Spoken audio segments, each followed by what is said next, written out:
महाराष्ट्रामध्ये ज्या पद्धतीनं संस्था आहेत, ज्या काही बँका असतील, त्या बँकांमध्ये मराठीच्या बाबतीमध्ये जो काही निर्णय घेतला जातो किंवा तिथं जे काही गोष्टी घडत आहेत याचा प्रतिबंध कसा करायचा या संदर्भामध्ये राजसाहेबांनी काही सूचना आम्हाला केलेल्या आहेत। या संदर्भात मी स्वतः मुख्यमंत्री महोदय देवेंद्रजी फडणवीस साहेबांशी बोलेन, माननीय एकनाथ शिंदे साहेबांशी बोलेन आणि त्याच्यामध्ये काय सुधारणा करता येतील यासाठी आपण नक्की प्रयत्न करू।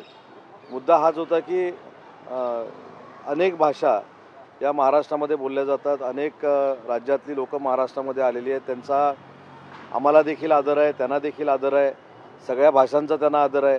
परंतु एक महत्त्वाची गोष्ट अशी आहे की ज्या पद्धतीनं मराठी भाषिकांवर काही ठिकाणी अन्याय केला जातोय, दादागिरी केली जाते, त्याच्यातनं काहीतरी मार्ग काढला पाहिजे आणि त्याला कायदेशीर वलय असलं पाहिजे असं राजसाहेबांचं मत आहे आणि त्या संदर्भात त्यांनी मला या ठिकाणी बोलवलं होतं। त्यांच्याबरोबर मराठी भाषेसंदर्भात जी काही चर्चा झालेली आहे ती मी मुख्यमंत्री आणि दोन्ही उपमुख्यमंत्र्यांच्या कानावर घालणार आहे।